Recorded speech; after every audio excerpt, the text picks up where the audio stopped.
Ciao ragazzi, ciao a tutti, oggi siamo con Damian. Damian è un commodity trader, ha diversi business nel settore del commodity trading e dato che è stato così gentile da accettare, ha un'esperienza enorme nel settore, volevo innanzitutto parlarci io e intervistarlo io, ma dato che ci sono volevo far sentire anche a voi la sua esperienza, così che riuscite un po' a capire che cos'è il commodity trading, cosa sono le commodities e qual è il modo migliore per fare carriera in questo settore, cosa che nessuno sa. Quindi adesso gli diamo il benvenuto, interagite nei commenti, ha anche un canale YouTube, vi lascio tutto in descrizione. Parleremo anche della sua Commodity Trading Academy, che è un percorso che chi è interessato a fare questo tipo di carriera potrà utilizzare, diciamo, con beneficio, perché molte persone vengono piazzate veramente in aziende molto buone dopo che l'hanno fatta. Parlerò in inglese, se non sapete l'inglese attivate i sottotitoli sulle impostazioni di YouTube, ma se non sapete l'inglese imparate l'inglese. Damian, thank you for joining us. Thank you for accepting the invite.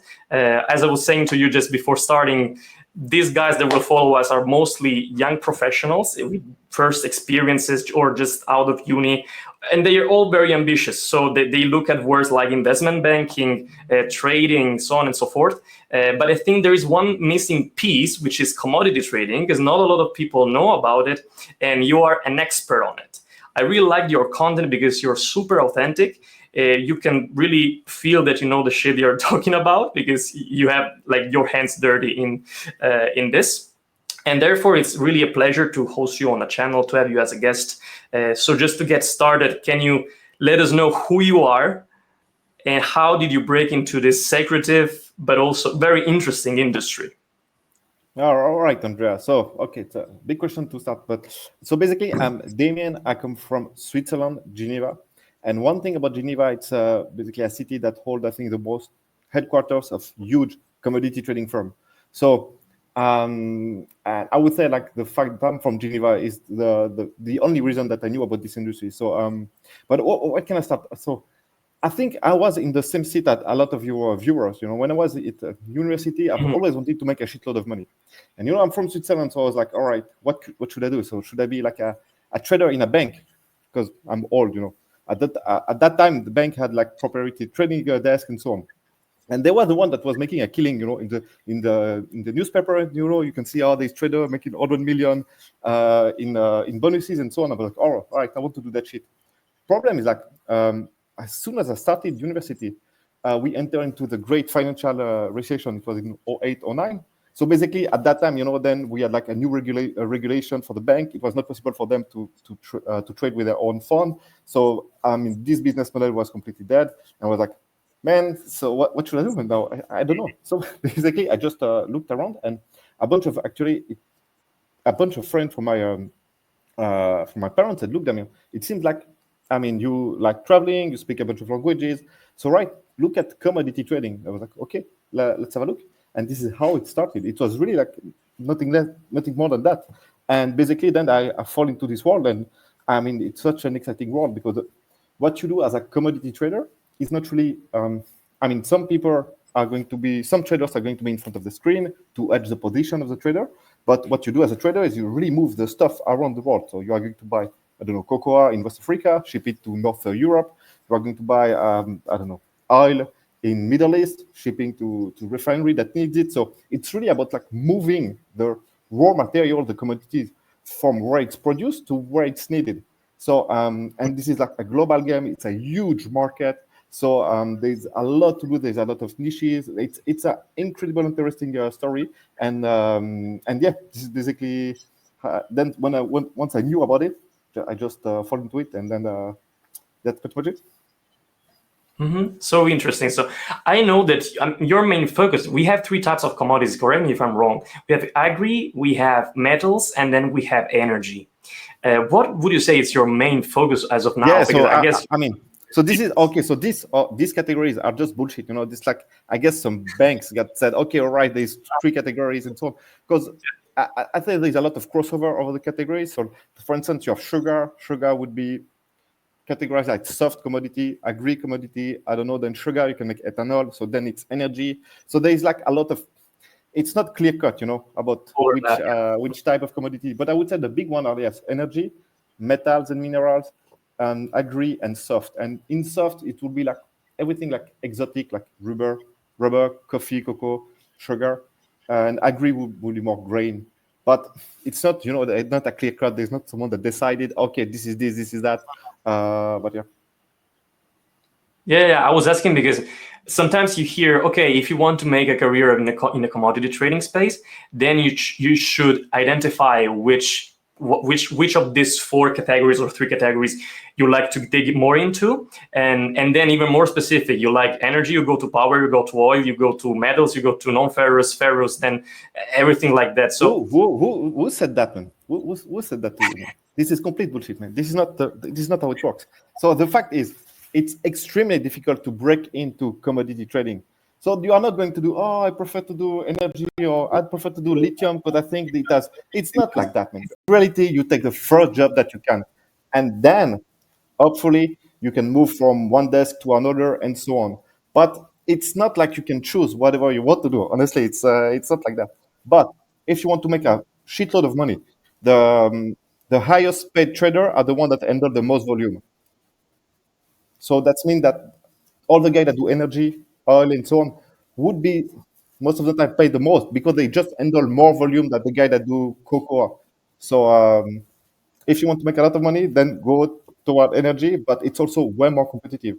I mean, it's I can tell you the guy that are paid like 1 million fixed plus tens million bonuses. It's not an easy life, This guy doesn't cost, Sure. Size matters. Definitely.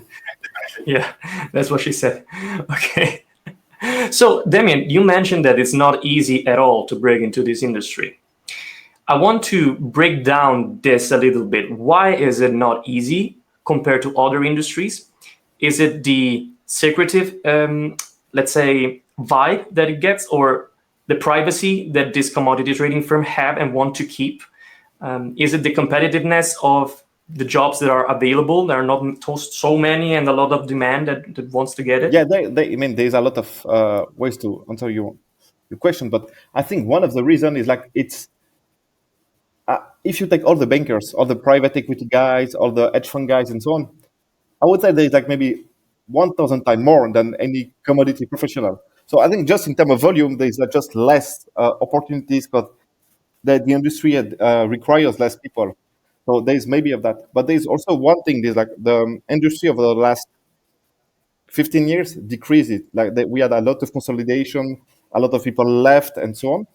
And during that time, the commodity industry was extremely bad at just hiring new talent, training new talent, and so on.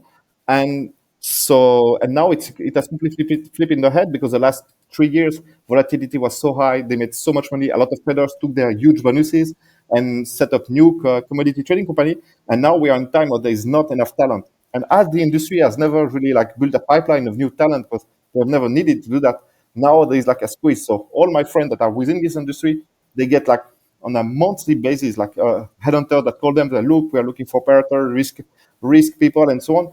And there's not enough. And when there's like some companies that are making a lot of money, like I don't know, Vital, Glencore, and so on, they can pay extremely well their employees. So the employees, they don't really have like any incentive to move to another firm because it's not sure that they're going to be paid more. Or maybe some firm plays on the okay, you will have a better quality of life if you go there. Some people want that, but yeah. So I would say the industry was extremely bad to build up new talent. So that's one of the reasons that it's difficult to get in. Is like it's not made for that, and also the competitiveness. So there's a bunch of people that think that the only way for them to get inside the industry is to get those traineeship program from the big firms like Trafigura, Vital. Vital doesn't, maybe Vital knows that, but Trafigura, I mean, they have those traineeship programs where basically you rotate from risk department to operation to trading desk, and so on. But the problem is like there's maybe 20 openings like a year, and there's like 22,000 people that want to do that. So man, it's extremely difficult to get in. I mean, but so there's this, but there's a lot of other ways to get in, but it's not going to be true like a clear path. Most of the time, people will work, I don't know, in some type of logistic manner, so they understand how the flow of the product, and then with that experience, they could move easily to an operation job in a commodity trading firm. An operation job is basically a job where you execute the contract on the physical level. So let's say about, I don't know, like metals from Africa, and then I needed to ship it to China. The operator is going to be the guy in charge of making sure that the quality is that the product is there, the right quality, the right quantity. That I don't know, it's stuff by vessel or by containers. This is a guy that executes the physical side of the contract. So and it's extremely important. I mean, if you want to be a trader, I think most of the people that I know, they started with this in their career because they need to understand how it works on the physical level in order to close deals down the line. So I think there's a lot of, this is basically the best way to get in would be to do those type of job. Usually people start at the middle office, like as a risk analyst or something like this, or in the operation, and then they can move up down the line to a trading position. But it's like, nobody knows that, it's not like something that people will tell you at the university that, okay, the way to get in is to do that, especially students, they are fucking clueless about the world. So they think that it's like life is like continuation of university. People will tell you, okay, you need to do this, and that, and then you can get rich. But it's a bit more complex than that. I don't know if I answer your question, man. Tell me if I Yeah. I think I totally agree. I mean, one thing that I say to people that come to me and ask me, hey, how can I break into trading in the commodity space? I always suggest to look at this graduate programs, apprenticeship programs from Glencore, Trafigura. Also, banks sometimes have it. Myself, I got into the last round of Glencore, but then I didn't get in. A friend of mine, she got in, and now she's doing chartering and doing a bunch of stuff. I think she's really well positioned in that.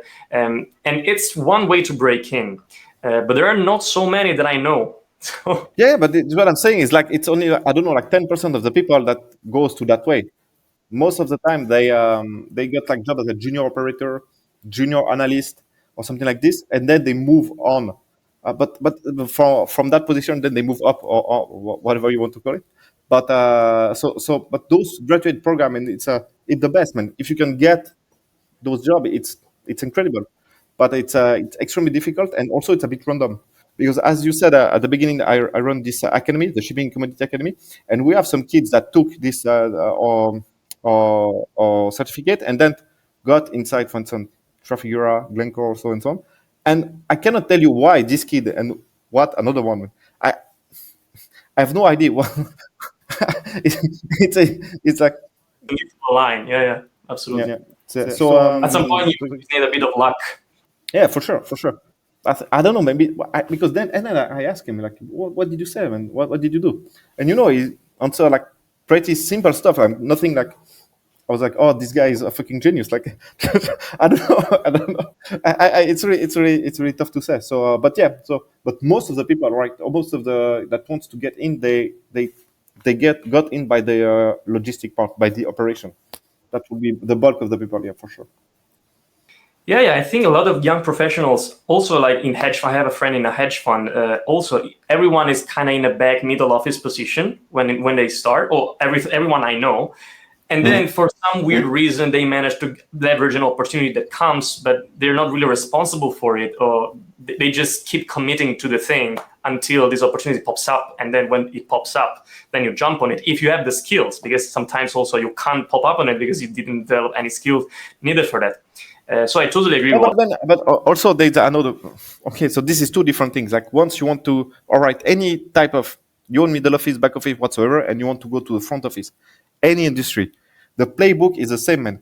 You need to speak with the guy at the front office. You need to become buddy with them. So then when there's an opening on the desk, they're like, hey, what about this other kid? He's nice, or whatever.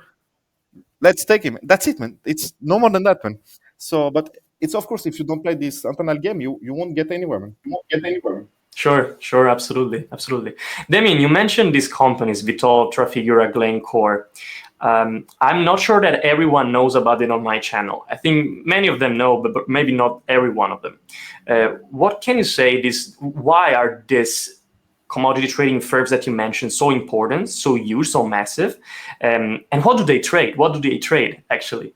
So so basically those companies are huge because most of the trading firm, they are not on the public market. Glencore is on the public market, but the Glencore is also because they have a huge mining operation, and the mining operation are extremely capex intensive. So So they need to raise money to develop mine and stuff like that. So this is also what eh, yeah, I guess this is one of the reasons why they went to, or maybe the guy they just they should do money. I don't know, but it's one of the reasons that they went public. But for all the other firm, like I said, um, they Trafigura, Vittel, Mercuria, Gunvor, so for the energy, although none of them are public. And there's one reason is like I think it's the merchant model. What they do is not really understood by the public. So, and the second point is like they do a lot of shady shipping. They play a lot of games between regulation. They will do something illegal in one country, in another country. Then they will play this arbitrage. They will do stuff that you don't want to have eyes on. So that's it's also one of the reasons that they are not public. And in terms of what they do, okay, they trade energy, so it's called crude oil, and then so this is crude oil through the refinery, and then they will trade most of the product of the refinery, so diesel, fuel oil, jet fuel. Then some of them will also trade chemicals, even though it's a smaller volume. So they now are moving. They made so much money the last 2 3 years that now they are all trying to move into metals and minerals. For instance, Vitol was not in metals and minerals. Now they are trying to build up. They're aggressively building up a team to go there. So is it really because they think that we are switching from fossil fuel to something more to electricity? I don't know if they really believe that. I think they just need to allocate the money somewhere. So this is why they are building it this. But this is what they know how to do. Yeah. So those guys who are mostly trading energy and metals, and then there's a bunch of agri. So we used to call them the ABC. So it stands for ADM, Bunge, Louis Dauphin Commodities, and Cargill. And so those they are mostly trading agri products, but they also have like they also do coal. Cargill they trade a shitload of coal. So even though it's not agri, so it's not clear cut. Okay, this is what they do. They won't do it. Sometimes they will, for instance, sometimes they will check cocoa for like 5 years, and they will sell the department for whatever reason. So that's Yeah, I see. I think Cargill is on the top, like in the list of the biggest company in the US, even though it is not listed. it's the biggest private company in the US for sure. And I think in the top there's also Coke and the Coke industry, and they are. This is also a massive trading company. Yeah. Damian, I want to ask you a question regarding what you just said about the illegal things that they do, because commodity trading doesn't benefit from a good press. My friends used to say that Glencore is the most hated company here in Bar and Zouk. I don't know, man. If you're a tax citizen, if you get the tax money of Glencore, I'm pretty sure you like them. That's true. But I want to understand, is it that these companies and this sector is so hated around the world because there is a lot of criminal activities behind, or let's say a lot of shadowy activities behind it? Or is it more because people don't want to accept that we use all these materials and we need them to keep on with the screens, with the cars, with the schools, with the hospitals, and so on? Or is it a mix of both? I mean, it's a mix of everything, but most of the the commodity, the resources, they are from the old world. All right. So basically, everywhere around the world, the government is heavily like involved with anything resource related. So obviously, when the government is involved, what do you think happened, man? So then, there's going to be a lot of bribes. I'm not saying that they are doing it or whatsoever. What I'm saying is like when you have like a government of Ecuador, how do you think you get a contract with the government of Ecuador? Or what Brazil with Petrobras? The biggest company in Brazil is Petrobras. They were involved in a massive scam. Where basically like I don't know, like 60% of the politicians sitting in Brazil was involved. I mean, I don't know. Humans are humans. Sure. Absolutely. But I think the fact that if you put the bad press, if you yeah, maybe now it's better like this. Much better. Okay, so what I was saying is like humans are humans, and if you're from the West, like Europe, the US, you really want to wish that the world would follow the same rules as you, but it doesn't work like that. Mhm. Yeah. I see. When governments governments from states that are not democratic get involved, then it's always a messy picture. But it's not, it's even the democracy. It's not. But it's not everywhere. But it's this way that bad press. Yeah, but I'm not saying they are not doing like anything shitty. I mean, Trafigura, there's this the well-known scandal where they basically done some toxic shit in Ivory Coast. I mean, they did some pretty bad stuff, man. I'm not trying to defend them. What I'm saying is like what you can say that it's they play on the gray line, you know. Line, you know. Yeah, it's a thin line that they play on. That's true. Okay, Damian. In my mind, I have so many questions. I need to stick to the list that I sent you, but But Andrea, tell me. I will tell you anything that I can say. no, I mean, my burning curiosity is what is your focus right now? Because I see that you have a huge career, and then now you have businesses, you have people that moves from your company to Trafigura in India. You spend time in Singapore. I don't know, every 2 weeks, every month. You go around in Africa. I saw you. It seems like a movie life somehow. All right. So, okay. So I'm the shareholder of different small commodity trading company. All right. So I'm not as active as a trader as I used to be because now I have people or my partners are basically acting as a trader because trading is very tough. You're always on the phone, always trying to get new prices, always trying to get more information from your supplier, from your buyer. So it's a full time job. So what I've done is like I've kind of outsourced that to my partners, and I'm only involved where there's like big deals. Okay, we need to see a big supplier. We need to go. So, and usually when you want to do that, you need to try to meet the people and so on. So this is why I spend a lot of time in playing. Thing. Sure.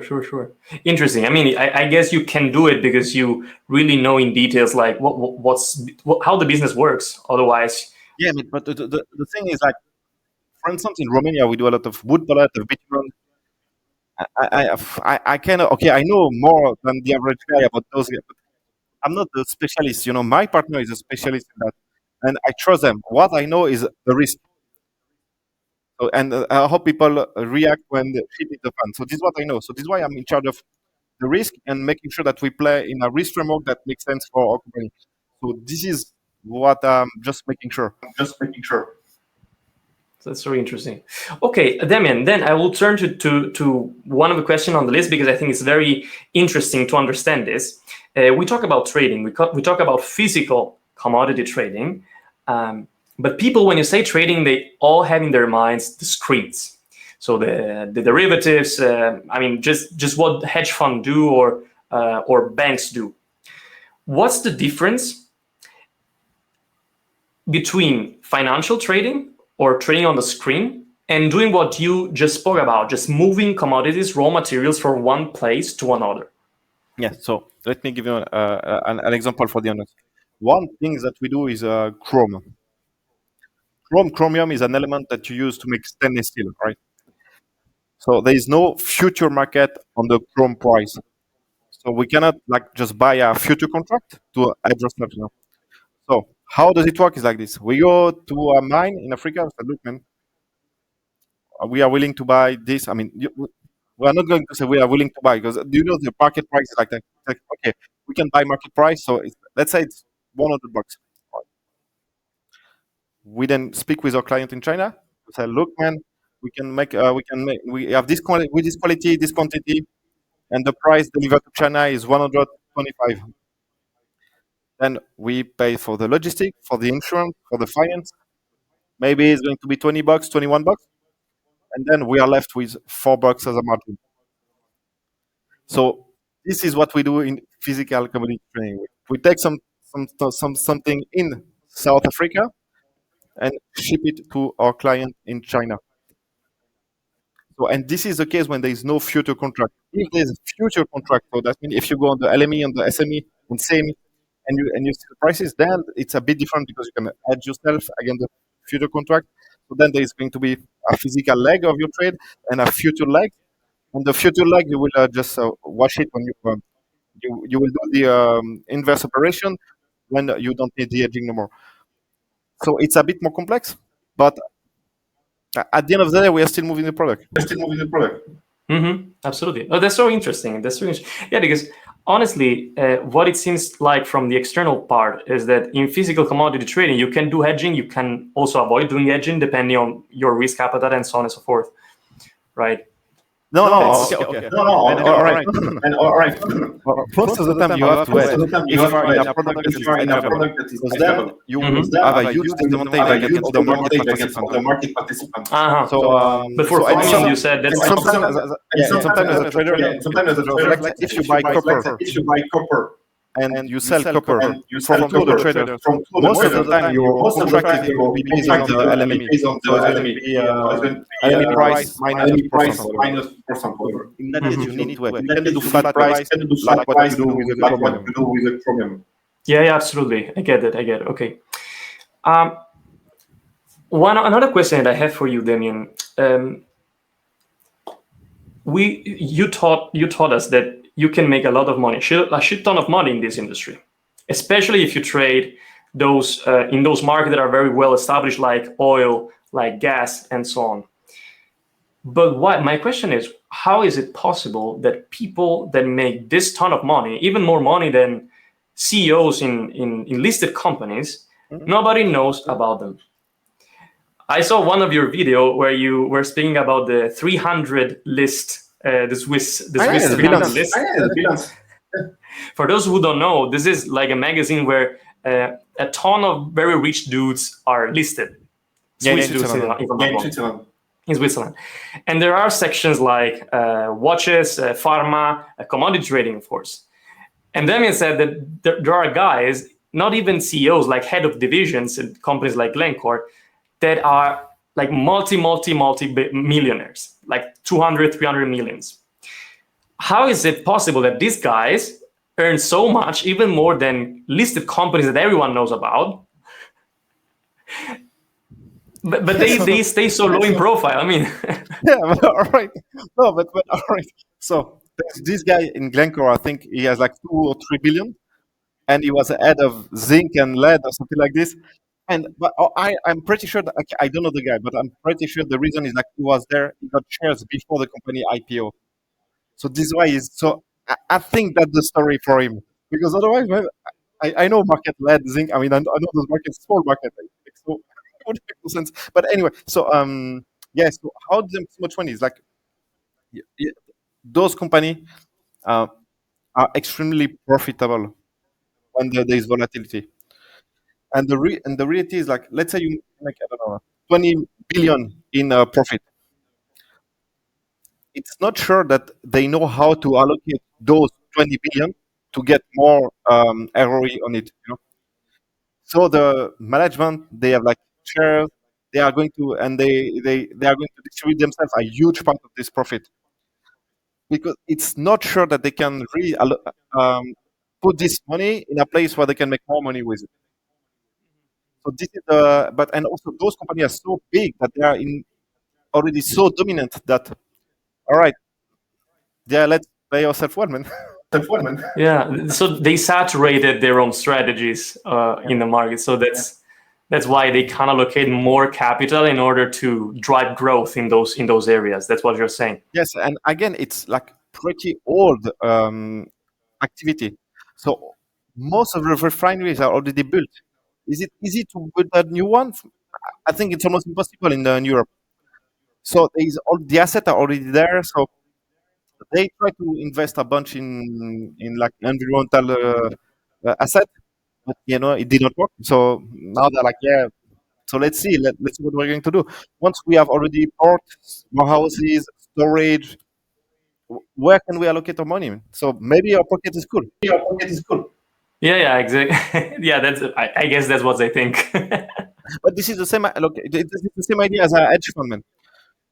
So where can they allocate the money to make more money? It's not sure they have a better place. Yeah, I see. I never really thought about it actually. Now that you spoke about it, it's much clearer like why they pursue this. Like they make their pockets deeper and deeper. Yeah, so I mean, so this is also, but the case for the big one companies. If you are like in the middle size or small company, yes, you obviously you will have places to invest and so on. But damn, it's different. They are already at the peak, you know. Yeah, absolutely, absolutely. That's so interesting. Okay, Damien, should we shift then towards speaking a little bit more about like the industry and the careers in this sector? So one question I wanted to ask you first.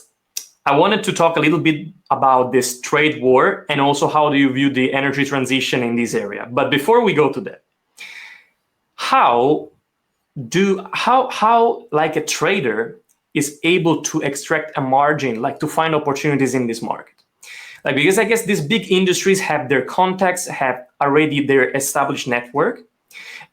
How do small businesses find opportunities? Because I saw in the channel you speak about this stuff a lot, like how as a small business owner you find these opportunities. Is your network your net worth, as is commonly said, or there's more to it? There's more angles. There's more grind, let's say, to find All these right, opportunities to extract margins.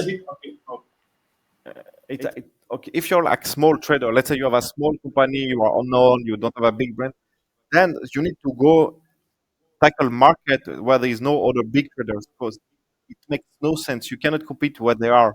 They have the brand, people knows them, they know that if they deal with Trafigura, they will behave like this. So and probably you don't even have the finance to just compete with them because the cost of financing is so low that you can't even get the same term as them. So if you buy at the same from the same supplier and you sell to the same buyers, maybe you can't make money, but they can because the cost of financing is very low. So as a small business owner, you need to find trade flow where the cost or where the capital is not basically a main factor, and where there is like some moat around your trade. So is it because you know extremely well the supplier? Is it because you know that this quality works like that? Is it because you know that okay, the custom of that country thinks that this product goes under that category, but other countries think that this product goes under that category, so the taxes is lower than what people think. It could be some stuff like that, you know. So there is going to be like an edge somewhere, an angle, but the angle could be there's an infinite possibility of angle. Yeah, so interesting So because actually there's a lot of opportunities because the knowledge is not completely accessible to everyone.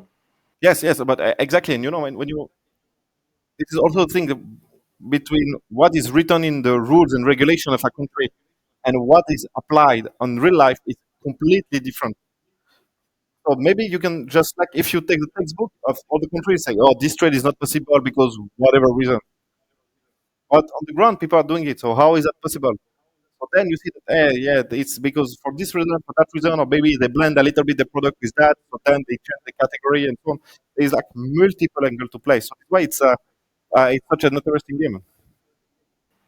That's so interesting. So interesting. But yes, just also to understand, your network is extremely important. So and also the order you get, your reputation gets also very important. For instance, I have friends that I can say that if they are looking for something, I can recommend someone with no problem. There's other guys, they are also my friend, but I know that they are like shitty counterparty. So if they have an issue, I will never recommend them someone that I know because I'm like, I don't know. Then it will maybe blow back on me, you know. So over the time, your network and your reputation compound, and it's true that it's extremely important. Yeah, because it's also full of scams in this area, right? In this industry. Yeah, I but it's learned a also lot from your channel actually. no. But what is weird is like there is like an industry that has been created on the back of LinkedIn. There's a lot of people that think that they can like broke deal of diesel of copper cathode just by being broker on LinkedIn on with WhatsApp message, putting two people together, and they think that they can get margin out. I mean, it's crazy. It's crazy, you know. So, but and down the line, it's always a scam. Yeah. I've heard you saying that if there is a very wealthy guy able to invest 200, 500 million in a refinery, then they also have the money to hire people to sell the products of the refinery. Yeah, they don't need some run of June on the internet. But I don't know why. I mean, it just I started this job before like LinkedIn or whatsoever. So I mean, I know how you close a deal. But maybe if you have no idea and then you see, oh, there's this procedure I need to follow. Okay, maybe if I speak, I can understand why people would fall for it. But it just if you just step one step back, it's like, what the fuck, you are going to close a deal for 30 million and you are naked in front of your computer? I don't know, man. It's not crypto, guy, man. It's like True. Yeah, I see. So I see why. Damian, I will just ask this question because I know a lot of people is thinking in their minds this. How much can a trader realistically make in this industry? I know that there are many of them. We spoke about the oil. We spoke about the size. But eventually, after you become a trader and you're able to close deals, what's the range of a salary, like for on average, or I would say on an average. Of course, there's going to be always details of the distribution, but how can we give this information to this audience, to the audience we're speaking to, in order for them to have an idea of what's the range of the wealth that someone can get from this career? Okay. So the companies that pay the best are the big companies, and they are able to pay quite well, like everybody, like the analyst, the operator, and so on, the legal. Everyone is going to be paid very well. Then what sometimes happens is like there is some traders that for whatever reason they don't get the bonuses that they want, and so they move to a company where a smaller company, the smaller company will say to him, "Look, man, you can get a part of the profit that you bring. We have an equity to I don't know, we have 25 million of equity. This is what we have to pledge. So if you can bring some of your trade to us, you can get, I don't know, like 20% of the profit of your P&L or something like this." So this after, okay, so if you already have like quite senior trader and you know they can move some deal to them, then you can make a lot of money, man. So, all right. So just to answer your question, it's like I would say that a trader with a couple of years of experience below 200K in base salary is bad. so, so that would be for the base, and then your bonus, or if you have share of the company, whatever, it could be multiple of that. So yeah, man, I have friends they have my age. They bought houses for 10 million, and they started with nothing. So if you can buy an house for 10 million, your wealth would be way more. So I would say this is the base. But I've seen some people with almost no base salary, but only upside part of the portfolio. So there's a lot of structure. When you have trade that you can bring, then you have some type of leverage as a trader, and then you can basically better negotiate your remuneration. Makes sense. So yeah, I guess there are like two kinds of sources of the salary. One is the base, second is the bonus, and there is actually the third one that is being able to get part of the profit, like going in and negotiate what in private equity is the carry, I think. So you get part of the profits of the fund, and that's, I guess, you're able to negotiate it only if you're very experienced, if you're able to add value to the company, and you're seen as someone that is part of the growth of the organization. Otherwise, And I would say that there is now a fourth. It's like if you get dividend from the company, because you get share of the company, it's a private company, they pay themselves with dividend. And over the year, we've seen a shift. Traders used to be paid extremely well with bonus, but now the company has shifted. They're like, look, we want our people to stick to our company as long as possible. So we are going to incentivize them by giving them shares, and through their share they get dividend. So this is how they can make a huge amount of money. So this is it has changed from pure bonus to a more like, okay, stay there, you get company share, and then you make money. Damian, just going to the questions that I initially spoke about. In this environment where we see a lot of political direction towards the energy transition, and also a lot of obstacles to this narrative, which is currently coming from the new Trump administration, potential trade war which is coming. How can you? What is the idea that you have on the market in the next 1, 2, 3 years? And adjacent to this question, how would you, if you were a young professional, get advantage of this view that you have?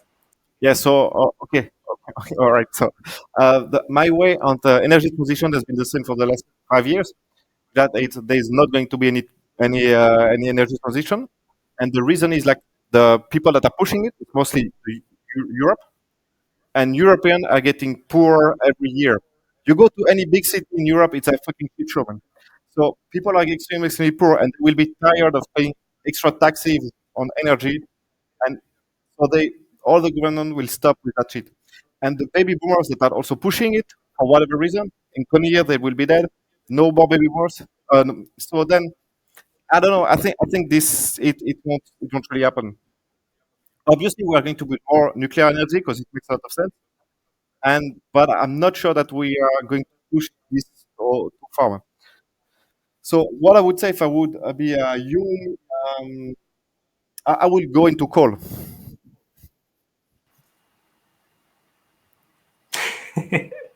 No, seriously, man. I know some people they trade coal, man. They make so much money. It's incredible, man. Yeah, I know. Trafigura, every month they have like 30 vessel that full of coal that goes out of Indonesia. They make everybody's making money. It's the cheapest way to to fuel yourself. So yes, this is because at the end of the day, also if you can command a lot of money by being a coal trader, you will get extremely good opportunities. If you all want to do, I don't know what, I don't know what is a new green shit, but it's like then there's going to be more people that want to do it, and then there are going to be competition with more people. So that's what so we'll see. Man.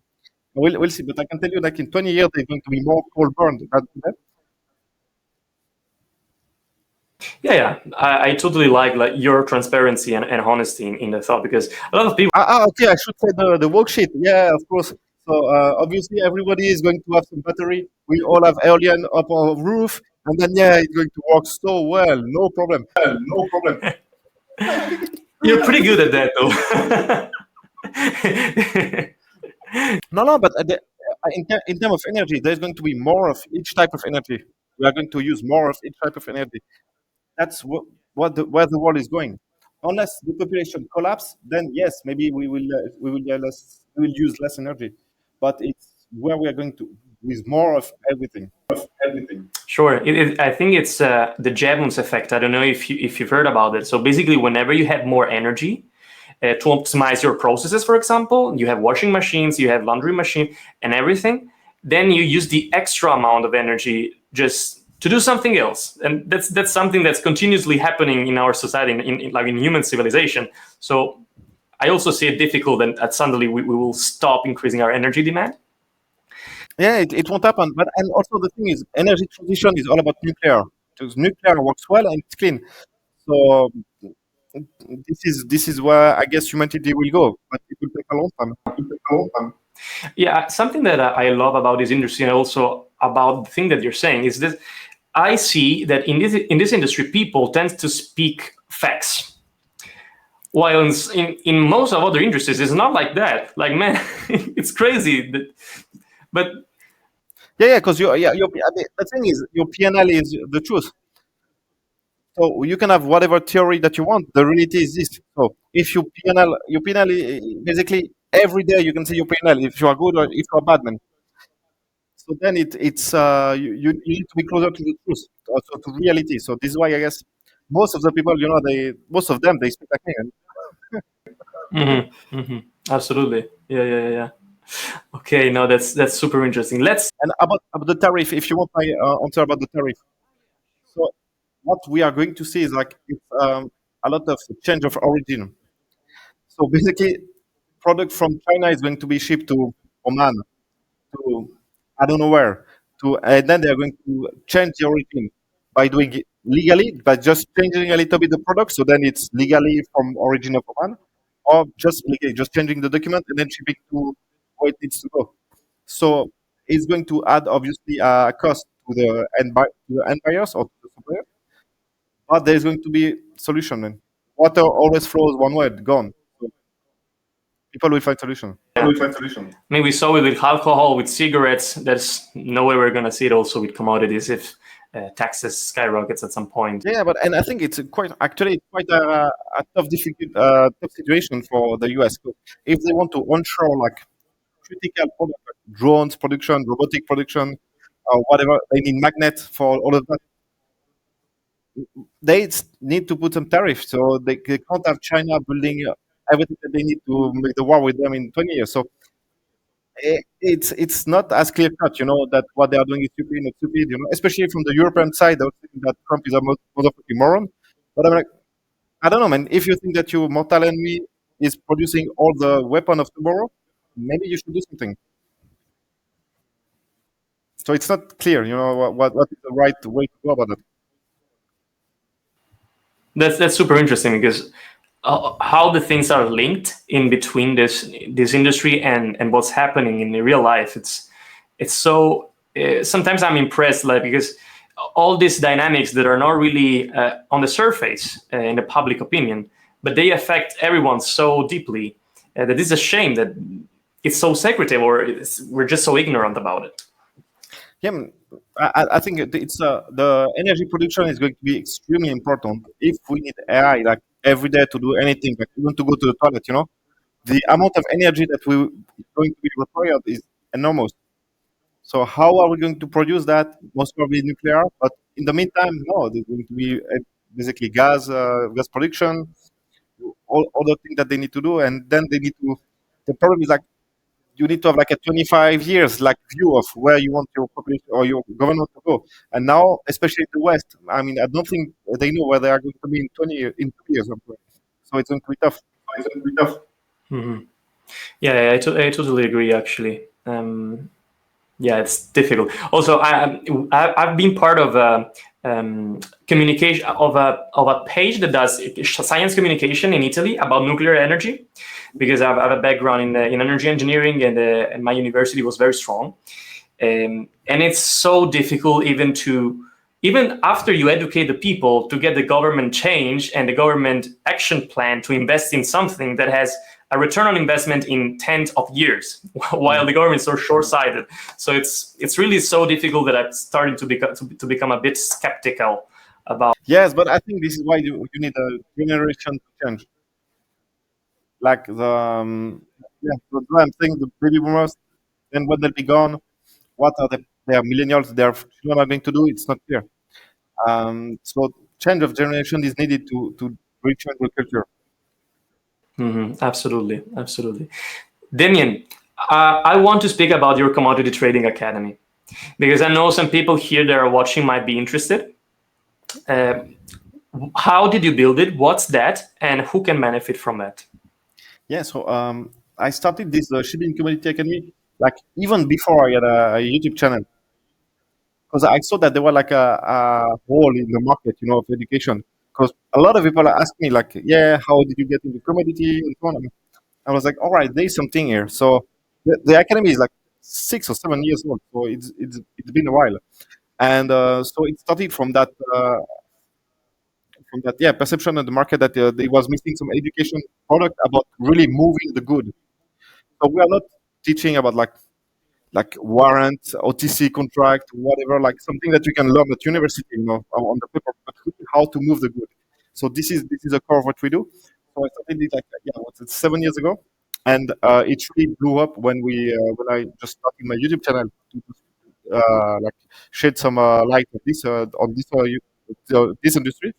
And now we have like more than 500 students. They work in all the biggest training company, and what for me, it's incredible because the students they are my allies now. If I need something, if I need some information, I could call them up. Now the first student that we've had like 5 years, 7 years ago, now they also have good position, so they are able to close deal on themselves, and so it's quite crazy, like in terms of network effect. And for me, it's incredible. So that's why I just keep pushing. Yeah, that's a side effect. I totally see that. Yeah. Also, with I have a friend of mine, a partner of mine that I spoke about. It helps me to educate people that wants to break into private equity and to investment banks and so on. He always tends to lower the prices a little bit more than the average market, because he says if this guy then at some point becomes someone here or there, I have in my network, like he will remember that he got my help in doing that, and therefore I get this kind of value instead of a monetary short-term value, which is No, but man, it's also crazy. It's like there are some people that took my course. They're like sons of billionaires or some crazy stuff. They're like, and but they are not from the West. They're from like small countries, like. And then they say, yeah, because we are building this new factory, I wanted to understand how the world and stuff like that. And this is the power of the internet. Like when some dudes in a remote country, like one of the richest family, they just we just had a call like this because he had some help with commodity. And I have like a bunch of stories like this over the years. So I'm like, look, this is crazy, man. This is crazy, man. Yeah. I've also heard that in one of your first positions, you almost risked to be a colleague, like a very close colleague of a son of a billionaire, of the son or the grand. Yes, this is right. It's when I worked at Total, it was one of my very first job. I had an interview to work at Coke Fertilizer. So, and Charles Cox is one of the richest guys in the US. And at Coke Fertilizer in Geneva, they were like the grandson of Charles Cox that worked there. And so I was like, man, I missed that. I was like, I would have been like his colleague, like next to him. So I'm like, but it was funny because during the recruitment, they kept asking like, oh, is it an issue? Is it an issue? Issue? Like, well, why is that an issue? I don't know. Is it a lizard? The guy. And then I understood that because they're quite politicized, they're quite right wing. So I guess this is what they meant. But I did not even know the family back then. Like, yeah, why is it an issue? I'm like they're asking for money. What is going on? What is going on? Yeah, absolutely. But it happens so many times in this industry, like especially in the private companies, that you get this kind of exposure. That's so funny though, because you really don't expect this if you come from a normal background. Yeah, no, but this industry is crazy, and what I really like is like it just is more than Excel sheet. You need to fly in remote countries. You need to make friends with people from other cultures. You and you have like crazy story to tell. So because when you do something which is outside of the norm, then it's always like a good story to tell. So this is you have an extremely adventurous life, and I think it's quite missing in the world. Like if you want to do something with some sort of adventures, what do you do, man? I don't know, man. You are like a Instagram influencer. I don't know, man. But here you can make a good living and doing some incredible shit. So this is what I love about the industry. I love about him. Yeah, I agree. Totally agree. Damian, this academy that you built, how can it? Do you have some success story of people? Because I'm just thinking about my audience now. If someone in my audience decides to take this journey and to just dig in a little bit more into education about physical commodity trading, what can they expect from the curriculum? And also, once they complete it, do you believe they can sell their knowledge in a position to get hired in this industry? So basically, if you go to the LinkedIn page of the European Commodity Academy, we have all the testimonial that we post like every week. And in terms of success stories, so yeah, we have seriously like people that work for all the trading firms. So like you can say any of them on the top 20, and we have a student that work there.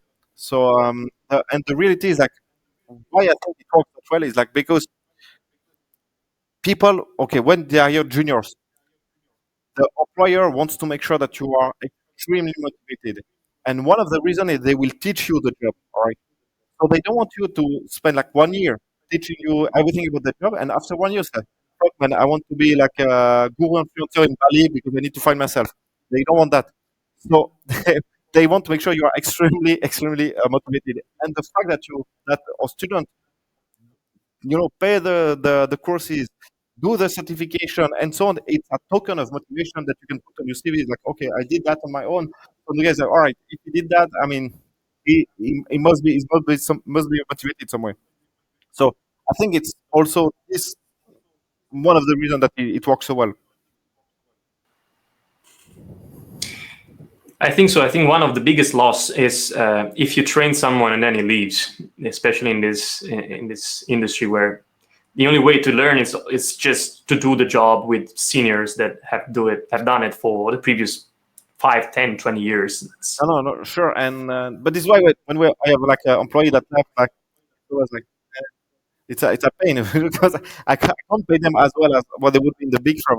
So when they leave, I understand why they do them, but I'm like, okay, right. It was spent 2 years like training you. Yeah, yeah, yeah. Amog, yeah, he left me for Trafigura, motherfucker. But we're still in good terms. But props to him, because now I don't know, his salary is like 10 times what the average Indian guy got. So, I mean, props to him. Yeah, I can see. I mean, honestly, probably also would have taken that opportunity. Yeah, but there's one other thing I need to talk about is like the trade-off for your life is real. All those guys, all my friends that are trader or have like important position in those big firm, it's obviously they make a shit out of money, but it's really a first impact. They work every fucking day. Man. They work a lot. They have a lot of pressure. They have a lot of man. This is not the type of firm that say, "Oh yes, we had a bad year." No, it's like no, man. If you are not fit for it, like just get the fuck. And so the pressure is real, and you need to be a certain type of people to just like this pressure, honestly, and to be okay by working most of the time. But turned out there's still a lot of kids that love that. So there's not a. I think when you're passionate by something, you just love it. Yeah, yeah, yeah. That's a kind of the other side of the medal. Yeah, so it's funny because when I was at a university, we had a guy from I think private equity or something like this that came to explain to university, and he said that yeah, but guys, he said exactly this. Like there's going to be a real trade-off. Maybe I would have something different with my life because I spent all my life working. And he was like, kind of say, you need to be mindful about that. And I remember when I was like, I don't know, 18. I was like, what a fucking pussy this guy was. And obviously, I'm saying the same. So this is why I know that if you are 20 and you read it, like, yeah, maybe you think, like, what the fuck? Man? Of course, I want to walk every day. Yeah, I see. I totally see. No, but that's true. I mean, you kind of need to have body resist. I mean, I can definitely see it in the company where I work for. I mean, you need to have not only the personality but also the body to withstand a certain pressure and a certain. Yeah. Also, the pressure keeps you get better at with the pressure. Because I remember when I had some deal that went south, I couldn't sleep, it was awful and so on. And now, if this happened now, I mean, it wouldn't even bleep. It was like, yeah, fuck, man, it's okay. We'll do that. We'll do our best. We'll try there. It's so over time you get better for sure. Yeah, I mean, I want to ask you a question. Maybe from your experience, you're able to tell me. I always ask this question to people that is much more senior than me and has had some kind of success in his career. Do you believe that adapting your lifestyle, meaning not only the food, of course, but like the house you live in, the car you drive, all the lifestyle you have, do you believe that adapting that to your level of salary will keep motivating you of withstanding the pressure that you get on the job? Or it's just at some point it doesn't really matter. It's Okay. You mean that? All right. Look, there is one thing. Have you seen the Wolf of Wall Street? All right. So basically, he explained that he wanted all his workers to spend all their money, so then they have to work for him. So it's a bit when you start to make money. Obviously, you want to use it, but maybe you want to be more mindful. So then, if you don't want to work at a certain point in your life, you can. I'm I'm saying it now, but I use all my fucking money, everything. So I'm the worst for that. But there's any other way. But I don't think it. I think when you have to work, you will. Maybe when you get comfortable, I don't know. Yeah. Maybe early retirement. I know that you don't believe in early retirement, probably. Uh, I think I'll die. But no, no, no. But I mean, this is okay. This job is so interesting, man. So, for instance, today we are like Sunday, right? I spoke with a friend from Kazakhstan, some guy from France, some with. I got some messages with my partner in Romania. I mean, in Switzerland. So, and it's like not even a day of work. So you can imagine that, like, when you are full on, then you. I mean, it's like we're connecting with the world, and I love that feeling. I love that. Yeah, yeah, exactly. Honestly, I was more of a retire early person before kind of starting to work on this job. But now I see that I mean, even though I will have more money than I need to have to achieve like the lifestyle that would enable me to live forever or until I die. I mean, it's kind of interesting to work in this industry. It's very stimulating. There's always something new. Of course, maybe you can adjust level of pressure, as probably you said at the beginning. I'm not doing the trader stuff because it's very hectic, and now I'm kind of keeping a different kind of score and activities on my day-to-day life. But it's difficult to just start doing everything. No, yeah, I'm just finished.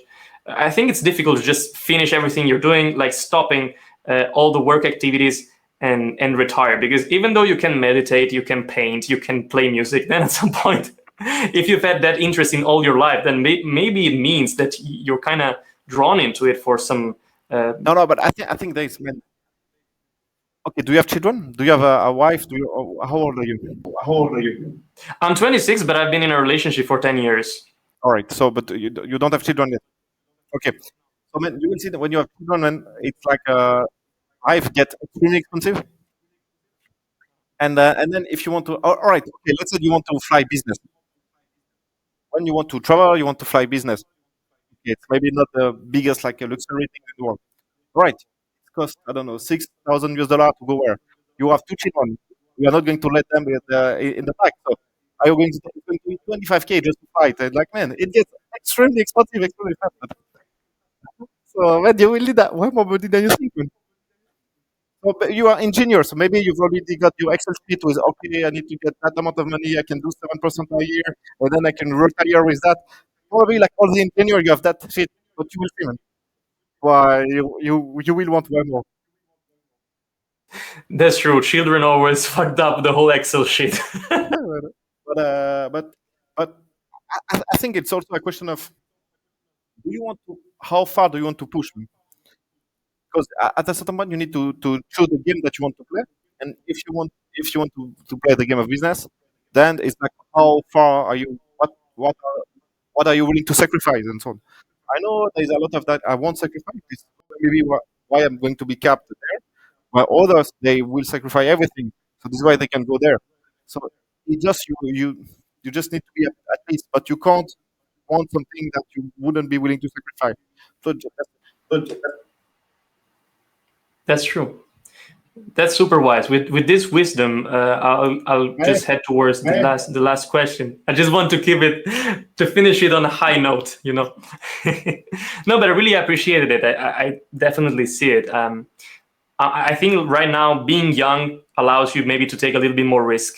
While I don't have children, for example, but then at some point I really hope that I'll also have like a family and so on and so forth. And I mean, not to just be a workaholic for the whole life. Maybe I will change my mind, but as of now, I think. yeah, man. I mean, I mean, you will do it. But I quit my last job, paying job, when my wife was pregnant. So I'm completely on the other end of the spectrum, in terms of risk. So, but, uh, I think it really depends, man. Mm-hmm. Thank you, Damian. Where people can find you? Yes, you can type my name, Damian Wirston, on YouTube. And I think YouTube is the best place. You can find me on LinkedIn also, Damian Wirston. And if you're interested in the breaking into the physical commodity trading world, you can download the brochure at the shippingcommodityacademy.com. But one thing that I would encourage you to do if you have any interest in that job is to read these two books. One for the World for Sale, and the other one is King of Oil. It's about Mark Rich. Maybe Andreas, you can put it below the video. Like World for Sale, King of Oil. Start with that, and if you love it, then okay, maybe you can have a look at my academy and doing that for your life. Absolutely. Yeah, The War for Sale, it's a book that's circulating among my company, like in my team for months. Like everyone wants to read it. I think it's one of the best thing you can ever read on this industry. Yeah, it's very cool. Thank you for the suggestion, Damian. I will put everything in the description, your YouTube channel, your LinkedIn, and so also you're very active on LinkedIn as well. So anyone, if you have any questions for Damian as well, go on his channel. Feel free to leave a comment and subscribe also to my channel. I'll leave also the LinkedIn page of the Commodity Trading Academy. If anyone is interested, just have a read. Go through the success stories, go through the curricula. I'm sure it's on the website, and just have a decision for yourself. Damian, YouTube channel is super interesting. Sometimes he just brings us with him in his daily life. So whenever he travels a lot, it closes deals and so on. So it's also very interesting to see a completely different lifestyle from someone that has achieved something in his career and is super experienced in this sector, which is super interesting. So thank you again, Damian, for the interview. I really appreciated it. Thanks, I hope you had a good time speaking about your expertise. Thanks, man. Ciao, ciao.